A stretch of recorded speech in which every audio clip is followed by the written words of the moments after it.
always have to grab the reins at some point and take over because it can't think for itself and it really cannot take our jobs is my firm belief. And I'm using it for a very specific purpose, which is that I've got all this information that I need to process and turn into journalism. And this can do it for me really quickly and easily, but it can't ask itself the right question. And that's my job.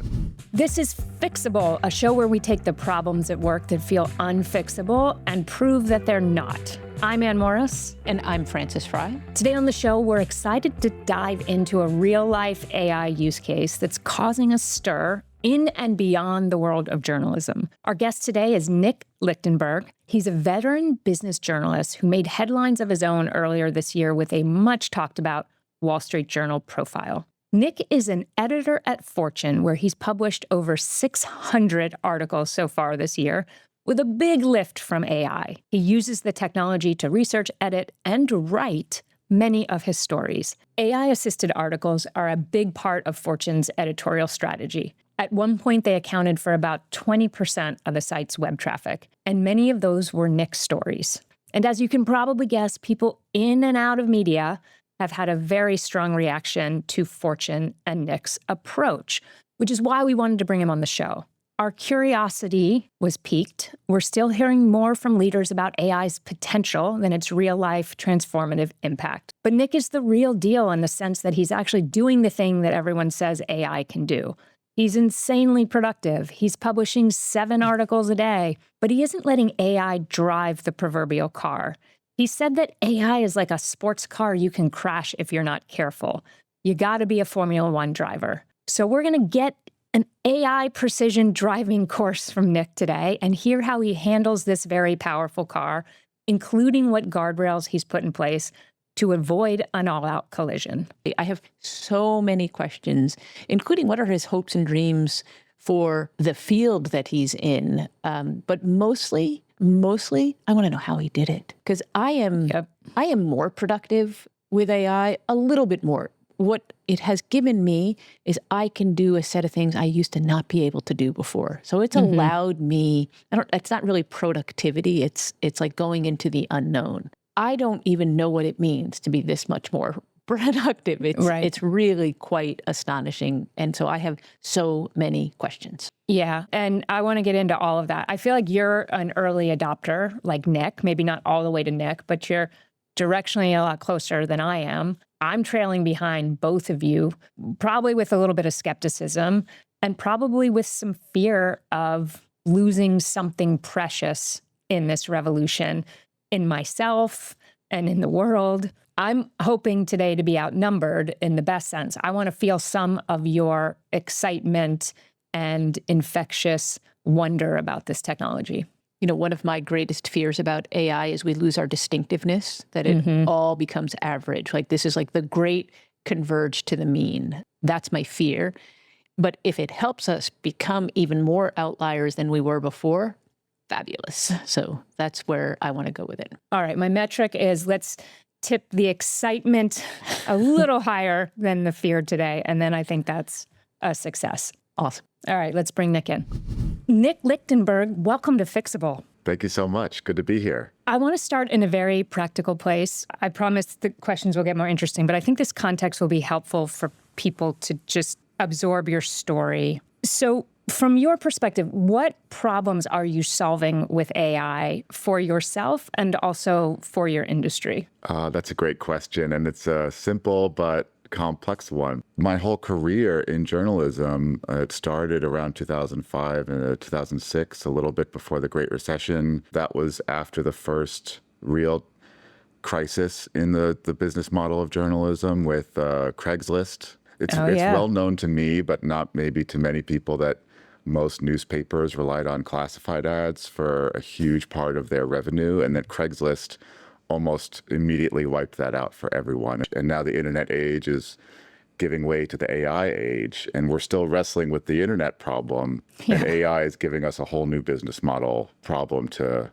chew over, because I think for as many problems as AI solves, it creates new ones. That's the crux of the issue, maybe why I'm on talking to you today, but it solves the need for more content at scale. in the content space. So the quantity of content at the same cost is the Yeah, major but structural problem it solves? I think that's one half of it. And then the other half is the amount of content that journalists have to digest before they produce a story. AI helps me digest maybe like from 3 or 4 years ago, a whole day's worth of content in an hour. So I look at it as like a compressor of information in a good way. We hear garbage in, garbage out as a problem using AI, but if you have good inputs, you can have good outputs, is what I believe. Yeah. You told the Wall Street Journal, I know that this won't be seen as some people's idea of journalism, but I've always seen myself as a kind of a nobody from nowhere who scrapped and clawed to get into this industry and find solutions to problems. What's the connection between those two ideas for you?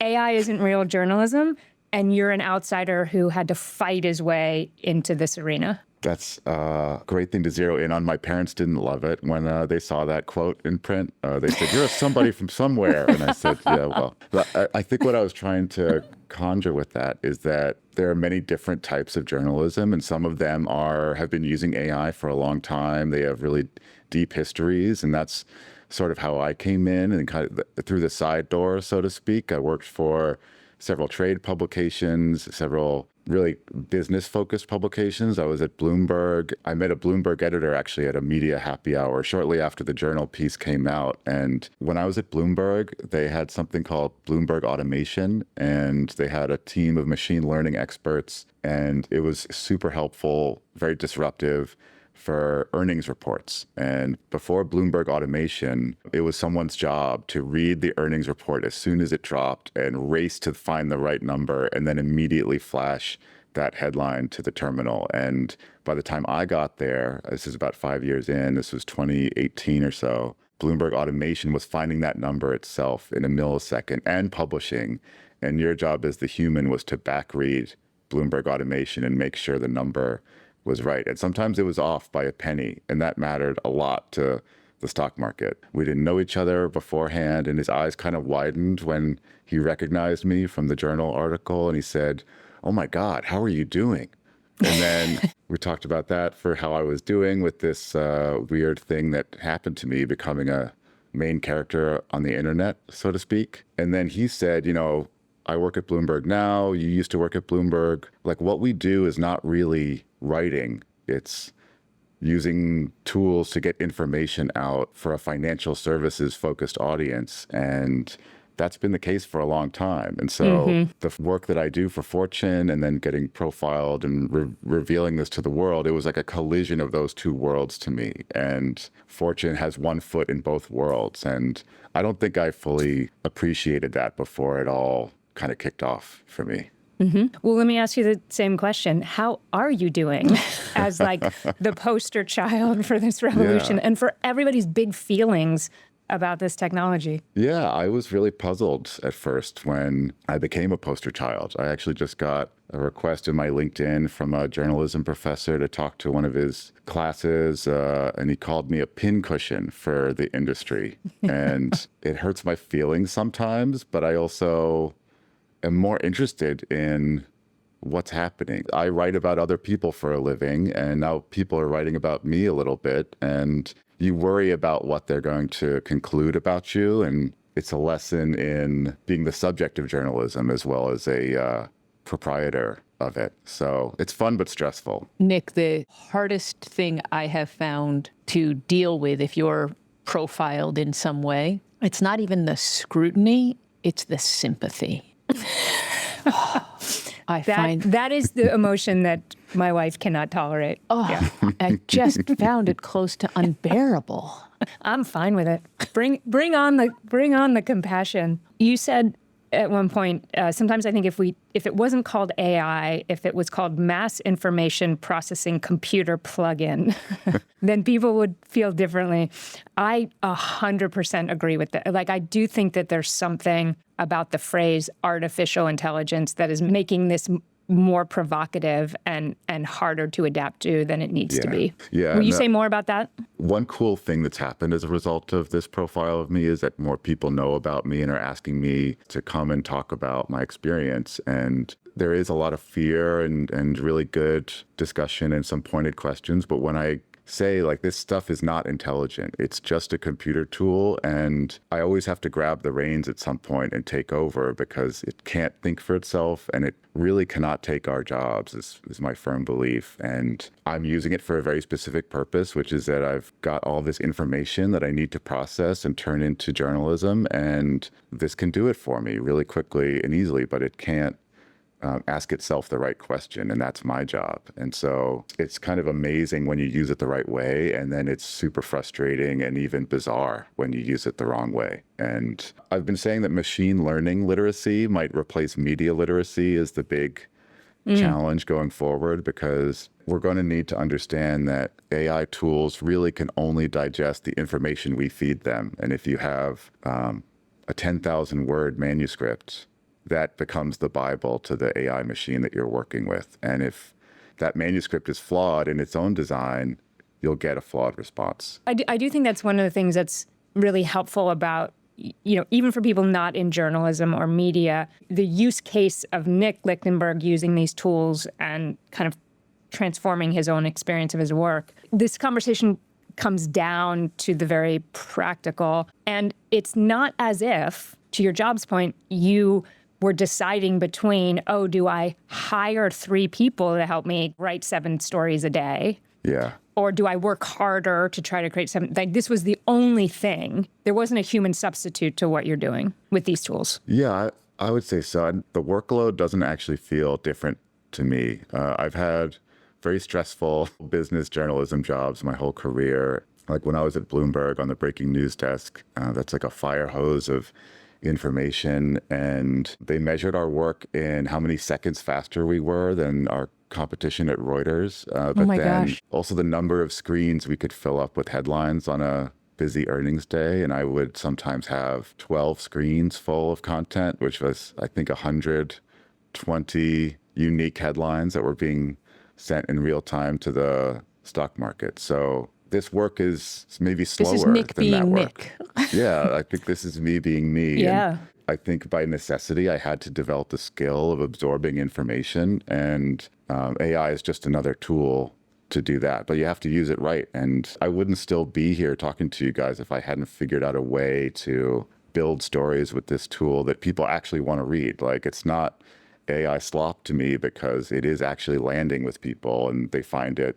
interesting and informative. And I would point to some of our reporting on the petrodollar system, which is all about, the Iran war and the Strait of Hormuz and how the dollar system, it works with oil being acquired in US dollars and then being reinvested back into treasury bills. And AI helped me pull together information that was already all out there, but not connected in that way. And then I saw really smart analysts, much smarter than me, getting published in great newspapers I love, like the Financial Times, talking about the petrodollar news cycle. And I was a part of that, and AI helped me be a part of that. So why is that a bad thing? I still don't really get that. Yeah. We're going to get into the right way and wrong way to use Yeah. these tools. Francis, any more big questions for Nick before we get tactical? It's an observation, which is I personally find that great learning happens at the extremes. So if you ever watch me teaching a class, I'm ushering students to the extreme parts of a conversation in order to really figure out the limits of what we're talking about.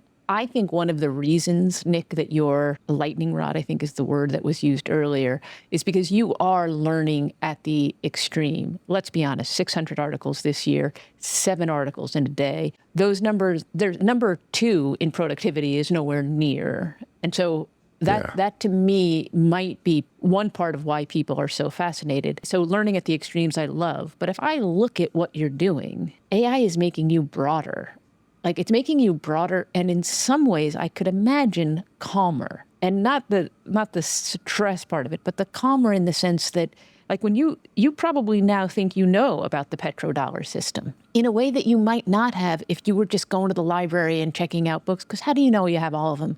How do you know? So I actually think there is this broadness and calmness to how you talk about it that's kind of cool. Well, thank you. I would agree with that, but I think the thing that is scary to me, and the right and the wrong way to use this, is that just the fact checking involved. And I'm not claiming to be like at the New Yorker where they have a famous fact checking department that actually like tracks people down to their house to make sure they are who they say they are. And may those people always have jobs forever. Like, it's a beautiful public service. Yeah, but it's important to me that every single claim that the AI tools that I use bring to me, that I'm chasing those down to the original source. So this petrodollar system, like, what is the actual reporting that first it revealed this? It was a Bloomberg FOIA request about 10 years ago, actually. And then what is all the supporting evidence and how reliable are all those sources that you get? Because the AI is agnostic about reading the internet. It'll read the internet and bring back whatever fits the Reddit, prompt. Or the Reddit thread. the Reddit rantings of our 18-year-old son are treated equally. Yeah. When are people going to start planting intentionally fake things on the internet just to confuse the AI tools? Like, then these tools become way less useful, and maybe that's already started happening. So let's get practical. Let's get into the right and wrong way to use this. So in this conversation, on the spectrum of early to late adoption, I think you're farthest to the left on early adoption. Francis is next, and I'm further away. Now that we're living in the Nick Lichtenberg era of journalism, like, without giving away your trade secrets. Yes, this just happened to me this morning. So I put together a piece that I could not, to Francis's point, it broadened me in a way that I would have struggled to do in the time allotted earlier in my career. Micron Technology had big earnings earlier this week, and many analysts think that it single-handedly stopped the global tech sell-off that was really hurting financial markets and all of our 401ks. And we found about a dozen different notes from Wall Street analysts. And I asked AI to tell me what the common themes were and what the conclusions were. And it helped me put together a piece that I'm really proud of. And then I asked it as a follow-up, cite all of your sources here. And it did that. So I was able to then kind of painstakingly verify all of the quotes and the stats that it compiled for me. And then at the very end of the article, there was a quote that looked wrong and there was no citation for it. And I said, where did this come from? And it said, you got me. I just fabricated that one because it fit the rest of the article really well. I'm sure this is going to get fixed, but that is such a crazy part of interacting with these tools. I'm like, that doesn't seem like a real person, or that doesn't seem like my Kara bad. Swisher. And they'd be like, would say that, and they're like, oh yeah, my bad. Yeah, and I think, like, no matter how many times you tell them to act a certain way, they will not reliably do that. Yeah. But then they will do 90% of what you want. So indulge us with a little bit of like play-by-play. So how are you using these tools in a typical article? So I also was on a panel recently and I said, I really believe in liberal arts education. I really believe in hard skills because those are the things you really need to be effective here. And that leads me to say the skills I think we really need are a rock solid understanding of what editing writing looks like and what solid information looks like. And so that will help you verify everything you're seeing, like the obviously fabricated quote that doesn't match up with all the real quotes that it's sitting next to. So I think the human judgment part of it has been super important for me, and building that into the prompting. And I've built a few agents too, although I wouldn't claim to be an agent wizard. If you guys think I'm an early adopter, there's agent programmers much better than me, but it's essentially creating rules for the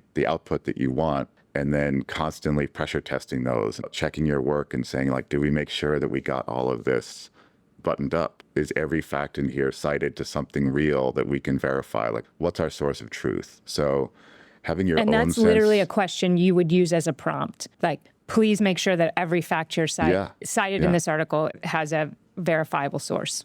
Yeah, and it can be really simple, like include citations for all the facts and the quotes that you found here. Yep. And then it'll go back and it'll cite everything almost instantly. I was talking to Eric Brynjolfsson, who's a former MIT, now Stanford AI thought leader, brilliant guy. And he said, I work with AI all the time, and I'm asking it the wrong questions, is what I'm learning. Like, it gives me back stuff I don't want.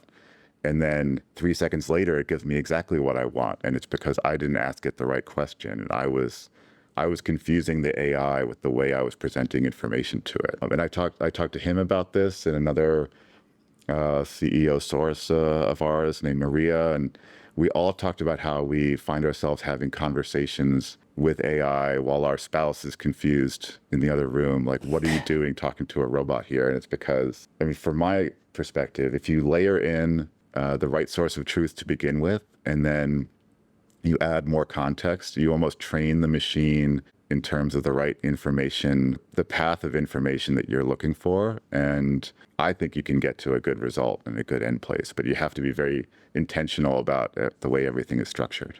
I have no idea if the practice I'm about to tell you, if it helps or not, but I give a lot of positive reinforcement and constructive advice. Oh, yeah. So I tell it that was super helpful because this, this, and this. And then I say, this one didn't work because of this. I'd like for you to try again. So, which is kind of how I talk to humans. And so I have found that it feels like it gets to what I want much more quickly since I've started giving it positive reinforcement and constructive advice in really detailed ways. Now, I have no idea I'm sure there's somebody out there testing these things to say whether or not it works. It's like in the beginning, I was very polite to AI. It's just good practice for me to be polite. I don't know if that makes it better or not. It makes me feel better. It puts me in a better mood when I'm interacting with it. No, I think you're doing a best practice because I think a mistake that I've made and I've heard other people make is that you really use these things to get what you want, but you're not ever telling them if they're doing a good job or not. And when you do tell them, this is a good example, this is a bad example, they will change their output to match the examples that you give them. And it doesn't have to be a ton of work for you. Like, I think I've even taken screenshots of data and said, here are the results of what you gave me from the last couple months. And it instantly compresses all of that feedback and says, got it. Okay, now I have a better idea of what you want, and I'll try to give that to you. But then it'll still hallucinate something when you're least expecting it. Your editor-in-chief, Alison Chantel, told the Journal that your stories are 50% you. And we love a good arbitrary statistic. Like, do you use your own thresholds like that as you kind of guide your way? And is that number different depending on the type of piece you're doing? Yeah, that number is different depending on the type of piece. So I've been able to do a ton of features where I get to sit down across the table from someone, and I would use AI to help organize my thoughts. But I think, and it's a gut feeling and a judgment call, and maybe this will also be obsolete like 10 years from now, but I think that you have to take over and write that kind of thing out. And it's a question of news judgment on that one.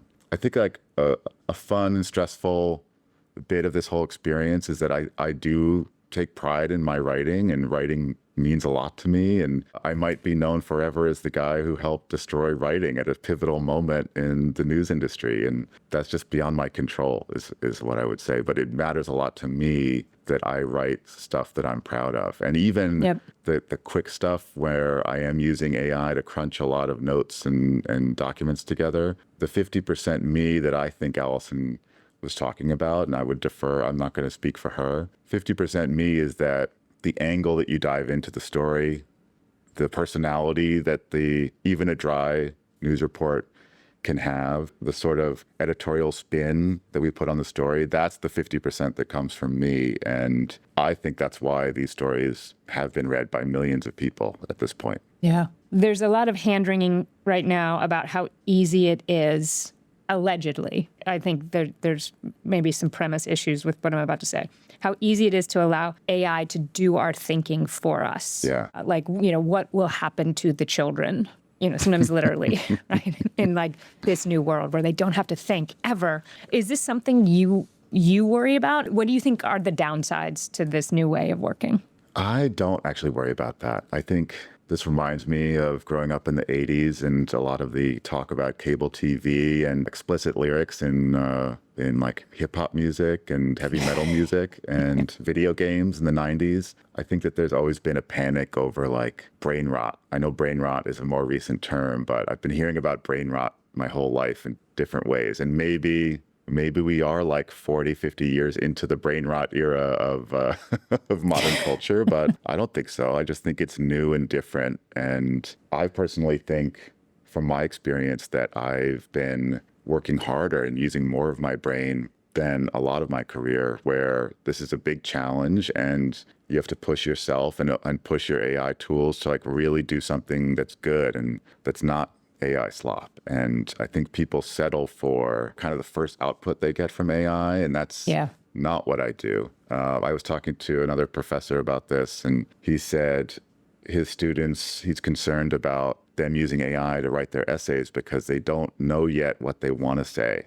But I feel like when I go into every article I'm putting together knowing what I want to say. And when I see what I get back sometimes, I know that's not it and that I have to keep pushing. So yeah, it's a daily kind of pushing a rock up the hill for me. Like I have to keep pushing my brain and my team and my AI coworkers now to really say what we're trying to say, to really pull something off. You know, it almost sounded casually, but you just gave to me the greatest definition of how to use AI well, because that's what you said in the beginning, right? You have to use it well. If I was only allowed to use one sentence to use it well, Nick, I think you just provided it, which is, does AI help you use more of your brain? Yeah, so I think we talked at the beginning about the fears that people have and the need for a pincushion. It's not about the technology itself. And people are not trying, in my opinion, to really understand this technology. They're trying to grapple with that other fear that we're all going to stop using our brains, or we're going to settle for using only part of our brains. And that's just like a totally different thing. I'm just trying to do a job. Just trying to do my job. You've reflected that you were given a sandbox to play in and a lot of trust and freedom to kind of figure it out. And that you think this moment probably still favors this sandbox approach. Do you stand by that observation? Yeah, I think if people have sort of sandboxes to play in and they can try to accomplish one specific goal, but they'll try lots of different things to get there, they will stumble upon something that works. And I hope that a lot of people are free to experiment and, you know, reimagine their job in a way that I think most people will be doing more interesting work after the end of this. And I certainly have been. So that's what I'm hopeful about. I have been too. Say more, Frances. Well, I spent a lot of time preparing to teach and thinking about how people learn. And I might use like the really tight stylized example or a simulation, or I'm very famous for drawing a lot of things. Well, what I can do now with apps, it's like adding another dimension to what I can do. And I'll draw something flat on the board, and then I can give them an app where it comes to life for their example, and I can feel that more learning is occurring. Like if somebody said today, you know, data compression, whatever we're going to call it, goes away, I'd be really sad because it would make me worse. That it really has added a dimensionality to what is possible. And my favorite metric in the world is quality per unit time. Well, my quality per unit time in the classroom is much higher because of AI than my quality per unit time in the classroom used to be. Nick, you mentioned news judgment earlier.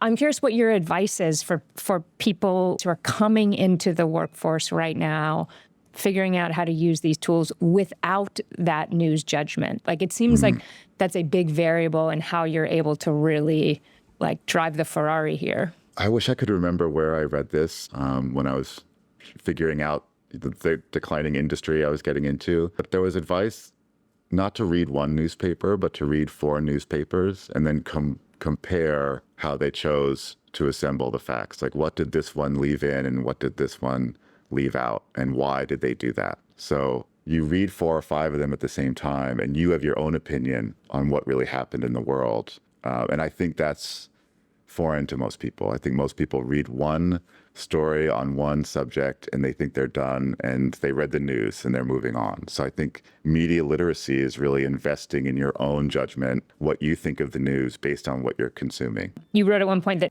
that nobody knows anything is probably the most honest AI strategy right now.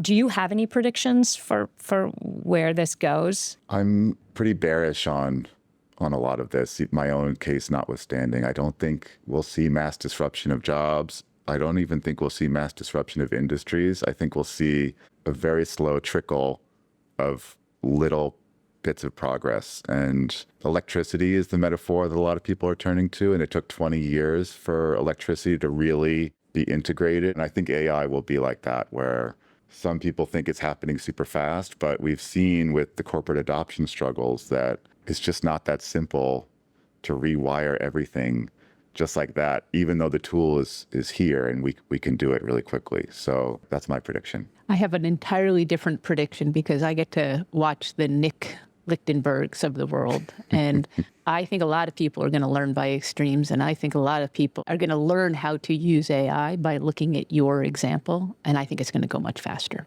And predictably, I'm in between each of you. All right, Nick, I'd love to try to wrap a bow on this a little bit and give our listeners, some who may still be skeptical of AI, like a pep talk for integrating these tools into their own work. So make the case for getting into that sandbox, regardless of industry, and really experimenting with this stuff. Yeah, I would say think of it as your assistant that's doing all the stuff that you don't want to do. Like Francis said, prepping for class is totally different now because you don't have to manually spend 5 hours putting something together. You collect the materials, you give them to your assistant, and they do it for you, and then you proofread them. And I think people are maybe clinging on to all the unpleasant stuff that they have to do because they're scared. They're scared of what's happening, and they're scared that they're going to get dumber and that society is going to get dumber and bad things are going to happen. But the upside to me is you can spend more of your time doing higher level work. You create more time to have conversations like this one because you have a robot assistant who is compiling spreadsheets for you and compiling tables of content for you and outlines for you and all these things that you just don't have to do anymore. So I would say, look at it like that. It's a glass half empty, glass half full thing, just like 50% Nick. It's like glass half empty, 50% Nick, or glass half full. I don't know. I love the fabulous assistant metaphor. Who doesn't want a fabulous, wildly competent assistant who knows all the historical facts of the world? That sounds very helpful. But then they'll hallucinate. They'll hallucinate that one thing, and you'll be like, oh, I don't know about this assistant. They need a career path. They need Listen, feedback. 90%'s pretty good. Yeah, I love it. All right, final question we ask all our guests. What are you currently fixated on outside of work? So this episode may come out after it's done, but I have to say the World Cup has been such a fixation for me. I really love this sport. I've spent a good 20 years as a very passionate full-time fan. I used to be one of those Americans who watched soccer once every 4 years when I was a kid. And then in my early 20s, I started following the Arsenal Football Club, and they just broke a streak. And I'm actually a Knicks fan too. So That's a good season for you. It's been a really surreal thing to have these two miracles happen 4 weeks apart. And now the World Cup is just this traveling carnival, and all the great stories about Europeans coming to America and saying, we love the Buc-ee's gas station in Texas, and we love all the bars running out of beer in Boston. Just so many wonderful stories. And there was a lot of negativity coming into this World Cup, and it's been a surprisingly joyous experience. Not perfect, but joyous. So my wife is getting sick of me turning on the games every day, but it's hard for me not to fixate on it. Small price to pay for joy at a global scale. It is a testimony to the power of sport that I don't think if anyone set out with the ambition to achieve what has been, they could possibly have done it. This is, I think, the greatest testifying of the power of sport. Yeah, it's been pretty awesome in a literal sense. We have two boys, 15 and 18, and they were just captivated by the spirit of the fans and the energy and just all of these humans so comfortable in who they are and their passions. I mean, there's so much feel-good shared humanity at a moment in time when I think we are all really hungry to be reminded that as a species, we're fundamentally pretty good. You feel good about Team Human, speaking of our AI conversation. I do think AI will make everything feel more human, because if everyone does use it for all the stuff they don't have to do anymore, the 20th century will just get uploaded into this machine and we'll spend our time having more human experiences. I think that's the most hopeful thing about this technology. But I understand it's scary too. Sign me up. We're going to end on that note. That's a beautiful place to land. Nick, thank you so much for joining us. I love this conversation. Thank you. It was a real privilege to be asked on. And yeah, thank you so much. That was fascinating.